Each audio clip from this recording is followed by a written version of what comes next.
My name is Mary Rice. For the first time since being convicted of first-degree murder in September 2018, Mary Rice is speaking publicly about her nightmare road trip with Billy Boyette.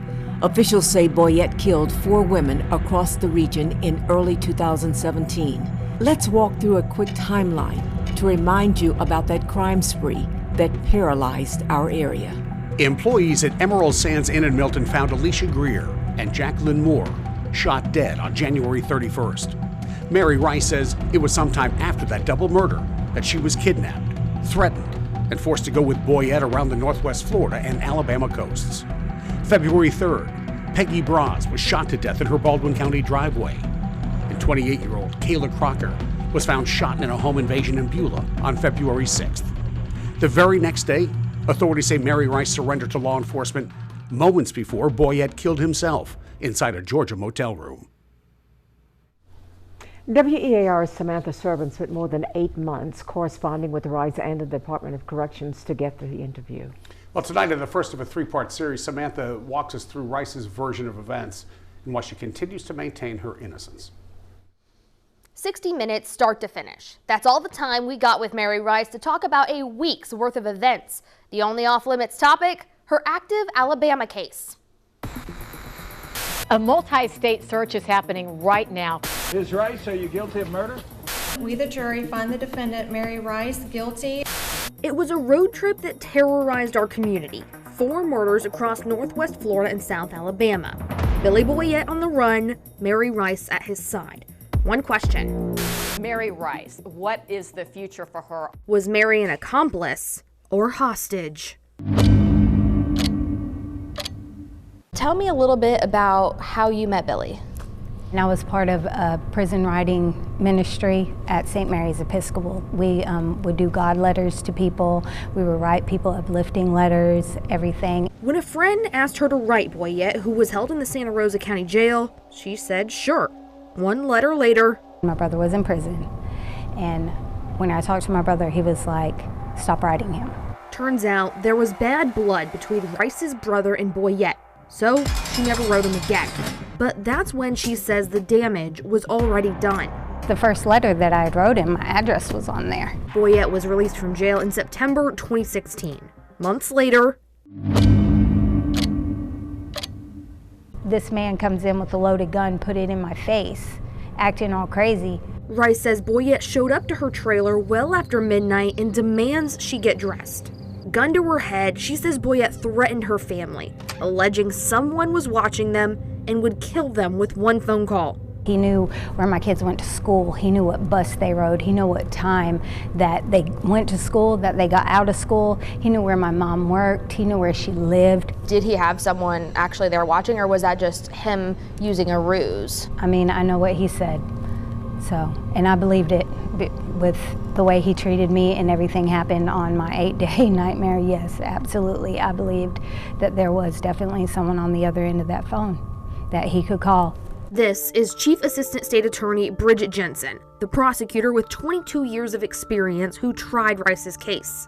We had no evidence ever that her children were in harm's way at all. Not only that, but at the very beginning, Mary Rice actually sent pictures of her children to Billy Boyette. Rice says she felt like she had no other choice but to go with the man to save her kids' lives.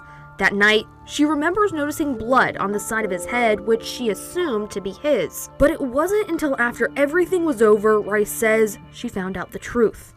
I see her laying halfway in the bathroom, him laying in the bed, and everything's covered in blood. Boyette had killed his girlfriend, Alicia Greer, and her friend, Jacqueline Moore, earlier that day. The next few days were full of travel and trauma, according to Rice. In the time that he has me, he beats me, he rapes me. He had played Russian roulette with me many a times, and he would empty it out, and he would put 1 bullet in it, and he would spin it, and he would close it, and then he'd put it to my head, and then he would pull the trigger. And only by the grace of God am I sitting here today, period. And he kept me drugged up a lot. That's something else prosecutor Bridget Jensen disagrees with. She may have been doing drugs at some point during the time span that they were on the run, but I don't believe that she was involuntarily drugged. There are over 4 drugs in my system that proves that I was drugged up the whole time. He was giving me Xanaxes. I would find out Dilaudid. It's during these few days, Rice says the duo drove through different parts of Florida. She says Boyette forced her to go into different stores and buy things for him. Did you ever think about leaving notes? That way, like, when you and he left a place, they left it behind where he couldn't see that you had done something? He was in Walmart with me, so he would have seen anything.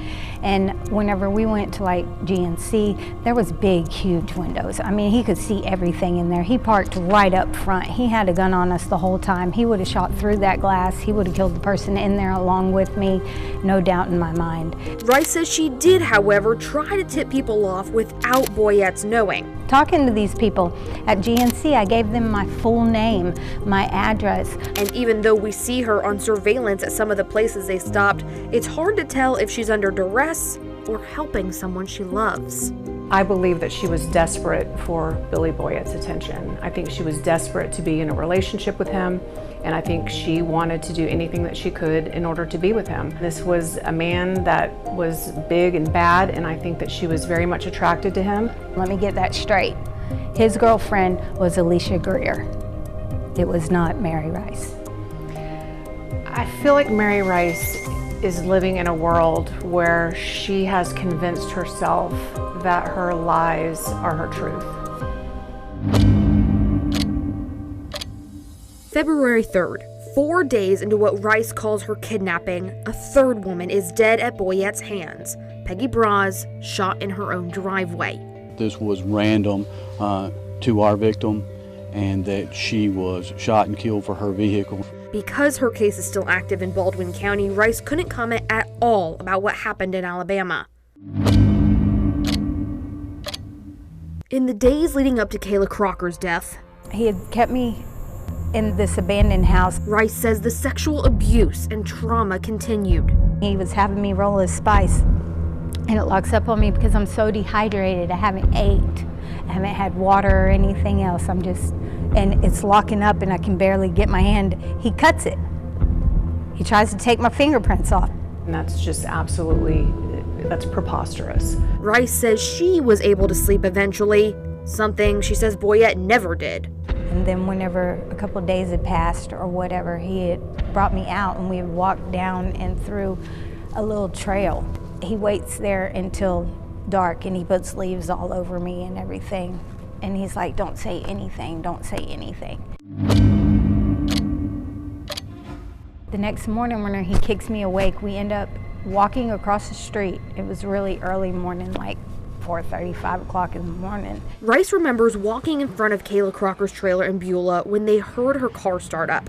The door was open, keys in the ignition, but no one was around. He's at the driver's door and he's turning the car off and taking the keys and putting them in his pocket.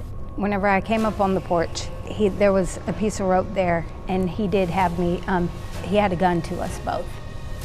So it's not like I willingly did this or anything. I had a loaded gun on me. And whenever I tied it, I told her I was sorry. And I said, and I'm tying this real loose. And I said it real quiet to her. And she was like, thanks. And then he had me grab food and go to the car. I just heard gunshots and everything. You know, I can just imagine what took place. After that gunshot, did you ask him why he killed her? No. There wasn't a lot of talking with him. After Crocker's death, the pair made their way up to Troup County, Georgia. They checked into a motel that would eventually lead to their demise. He wakes me up and he's freaking out and he's like, oh my God, the cops are here, they're everywhere. This is video we took outside the West Point Motel. You can see the massive police presence.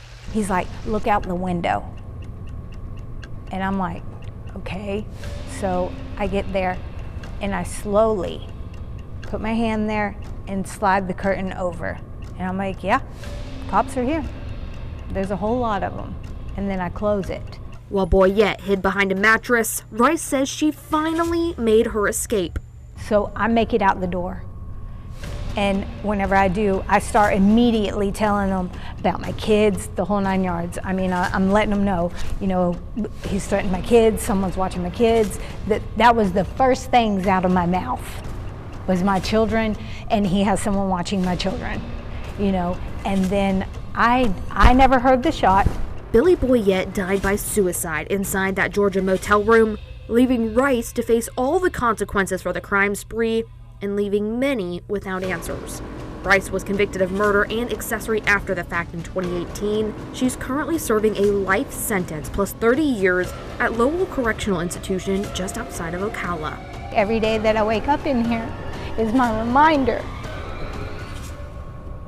of what this man did, and I'm sitting here on principle to his crimes. That's crazy to me. How can you take a victim, an innocent person, and put them in prison because he killed himself and you want someone to blame? That's crazy. Keep in mind, it's unlikely that we'll ever know the full truth to what happened on Billy Boyette and Mary Rice's trip across our region. Tomorrow, we'll dive into the reasons Rice believes her conviction should be overturned, or at least why she says she should get a new trial. I'm on her case pro bono at this point. And I shouldn't be here paying for his crimes. And Thursday, Rice shares what she's doing in prison to help others and what she would do if she ever got a chance to be free again. In the studio, I'm Samantha Serban. And we have posted the entire one-hour interview with Mary Rice as well as prosecutor Bridget Jensen on our website and YouTube pages. You'll find them connected to this story.